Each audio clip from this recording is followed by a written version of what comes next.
Hello, my darling, and welcome to another podcast. It's been a while. I did actually record one the other day, but then it only got half recorded. It was brilliant though. We together we devised a new form of meditation. It was called the foggy meditation, mostly just because it was really foggy. Today it is a bit rainy. Ugh, that miserly rain that really just gets you quite soggy, doesn't it? But I was wandering in the woods and I was just having a really lovely chat with somebody.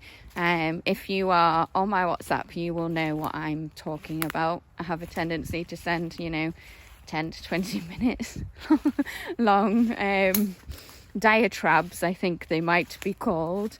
Voice notes where I am just chatting through my thoughts because I just have so many of them, and having the most interesting conversations with people because I just get to work with the most interesting people in the world. And even though those people probably don't think that about themselves, they really are, and they probably should. Welcome. Hello, I'm Annie Eclectic. This is the Glimmerside Chats podcast. I have not done one for a while. When I first set out, I was going to do these on a weekly basis, but I just found it was just getting a bit too much. I have various limitations, such as my son's health, and the same limitations we all have. Time. Oh gosh, time steals away from you, doesn't it? And alongside doing this, I run my own business. I have my Mini Moon Arts product business. I also have the Glimmer Seekers membership, and I try to spend as much time with those guys as possible, either as a group or individually, on our Marco Polo, which is always a lot of fun, and we talk a lot of nonsense as well as business stuff. Anyway, in today's episode, I just wanted to touch on something that I was talking about last Friday, and it's the concept of self-doubt. And this was triggered by kind of my noticing something. I was listening to something and they were doing a ritual. It was it was a Samhain, that's how it's spelled. It was a Samhain ritual. So was it? No, it wasn't. It was a Beltane ritual, which is a ritual done in the spring. And within this, they were doing something where they were throwing something onto the fire that they wanted to let go of. And pretty much everybody threw self-doubt on the fire. And it got me thinking. I was like, what is the thing that I most hear people effectively throwing on the fire, the thing that they don't like about themselves, the thing that they want to let go of? And I thought, you know what, maybe we need to flip that on its head, and we need to think about how we can embrace it, how we can use it, how it is helpful to us. It wouldn't exist if it wasn't in some way helpful to us. So we quite often talk about our inner child, our protector, our ego, who tends to want to hold us back, keep us safe and all the rest of it. And that often is where our self-doubt comes from. We also need to really consider the fact that we kind of live in a society that is inducing self-doubt, because they're always telling us that we've got self-doubt. So when someone tells you you've got something, you do tend to pick it up and self-diagnose the thing, don't you? And of course it exists. Of course it does. It's not something that would be talked about if it didn't already exist. But what I would like to do is maybe think about the way that we approach it. I personally believe self-doubt is the precursor to self-belief. Self-doubt is the thing that occurs when, and especially that toe curling self-doubt, where actually you're really denying yourself the fact that you're quite excited about this thing. So if we were to look at it from a manifestation point of view, and this is proper manifestation, not sitting on your couch and saying, oh, when I get up, there's going to be a Bentley on my drive. Yes, where your energy flows and all that jazz, but you also have to take action. There is a necessity for action.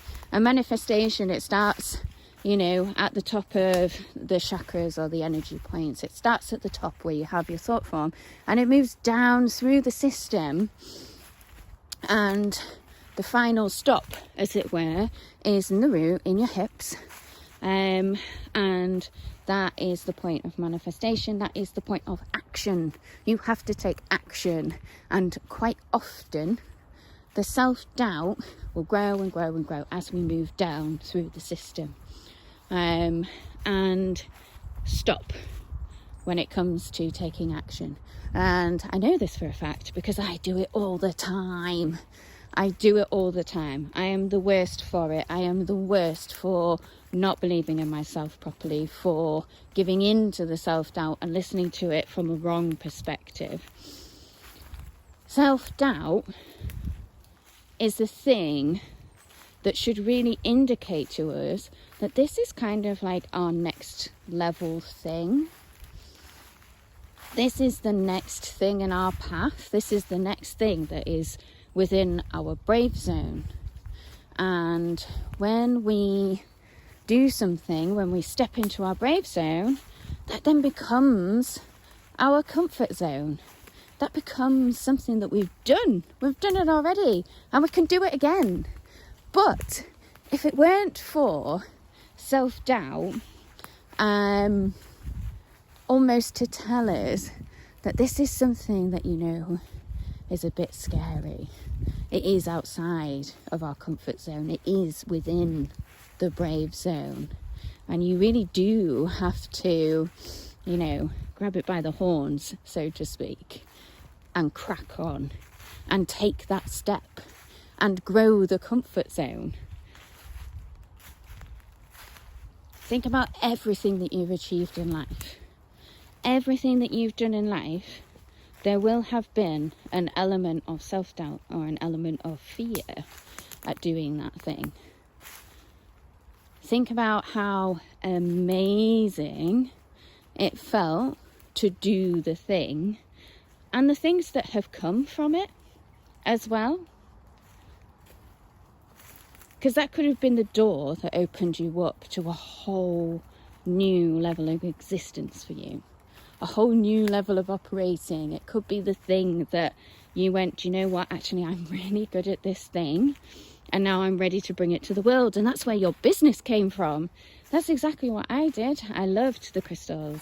I loved working with them. I loved creating jewellery and all the rest of it. I love connecting with people.